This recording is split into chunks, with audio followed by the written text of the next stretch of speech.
सारा देश रे प्रधानमंत्री निर्देश रे पालन होउछि त्रिरंगा शोभायात्रा। चलित वर्ष ओडिशा सरकार पक्षरु मध्य त्रिरंगा शोभायात्रा आयोजन ପାଇଁ निर्देश दिया जायछि। केवल जे सरकारी कार्यालय नहे बरं समस्त घरे त्रिरंगा ओडिबा सह उत्साह सहकारे स्वाधीनता दिवस पालन करने देशवासी आह्वान करिसेंति मोदी। महांगा निर्वाचन मंडल में आज बीजेपी नेता सुमंत घड़ई नेतृत्व में महांगा त्रिरंगा शोभायात्रा संयोजक विकास स्वाई प्रत्यक्ष तत्वावधान में हजार हजार संख्यार मोटरसाइकेल कुआपाड़ छकु बाहरी एरकणा कल्याण मंडप पर्यंत एक विशाल त्रिरंगा शोभायात्रार आयोजन करा जायथिला। देशभक्ति संगीत सांगकु भारत माता की जय वंदे मातरम नारे प्रकंपित होइथिला सारा अंचल।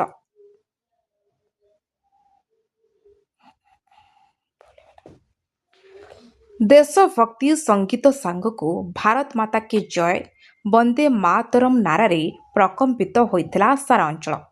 केवल जे स्वाधीनता दिवस मने पकाइबाकू एही शोभायात्रा नुहे बरं प्रत्येक भारतीय मनरे देश प्रेम जागृत पई देशर यशस्वी प्रधानमंत्री एक उचित पदक्षेप ग्रहण करिसेंति एवं आमे एहार पालन करूछु बोली निज प्रतिक्रिया रे कहिथिले।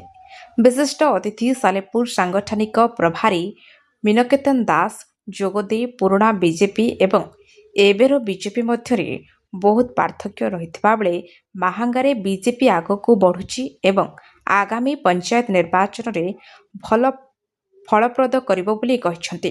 अन्यमानक मध्यरे 7 मंडल सभापति एवं सांसद बैजयंत पंडांग प्रतिनिधि एवं अन्य युव और वरिष्ठ बीजेपी कर्मकर्ता एवं अन्य युव वरिष्ठ बीजेपी कार्यकर्ता माने जोग दिथिले।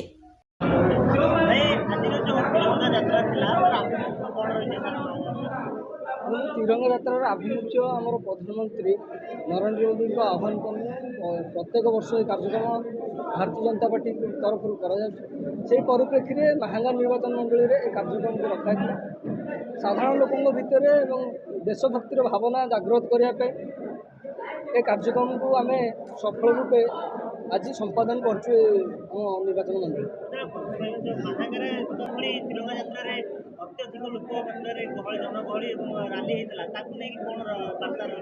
देखो भारतीय जनता पार्टी गत निर्वाचन रे महांगा निर्वाचन मंडल रे भल प्रदर्शन करथिला एवं हमर संगठन रही आपण मैंने देखिपे कौन भाव आज लोक मैंने उत्साह सहित जोग देते आम संगठन को आहरी सुदृढ़ करूँ।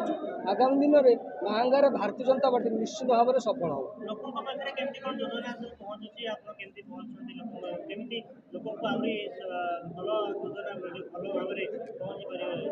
देखु आमर मोहन माझी सुशासन प्रत्येक जनसाधारण पाखे पहुँचुची आमे तत्पर अच्छु आम कार्यकर्ता मैंने कहीचु प्रत्येक जनसाधारण पाखे पहुँची आम सरकार को योजना विषय अवगत करेंगे और से लाभान्वित हे से प्रति कार्य जारी रखिए।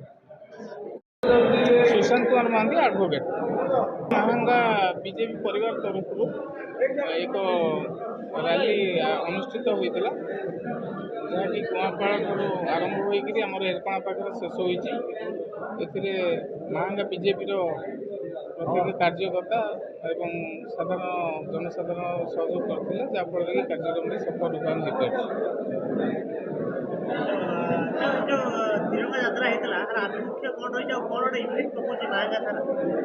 तिरंगा शोभायात्रा आगामी स्वाधीनता दिवस अवसर में प्रधानमंत्री नरेंद्र मोदी आह्वान क्रमे समग्र भारत वर्ष होमर महांगार यार मुख्य उद्देश्य हूँ समस्त जनसाधारण को एक सूत्र में बांधि रखा से देशात्मक बोध सृष्टि करवा आउ सरकार जहाँ सब योजना अच्छी जहाँ कि लोक पाखे पहुँची पार आज स्वाधीनता आगामी स्वाधीनता दिवस में आम मैंने कौन कर देश मातृ सेवा करेंगे ये सब हूँ यार उद्देश्य।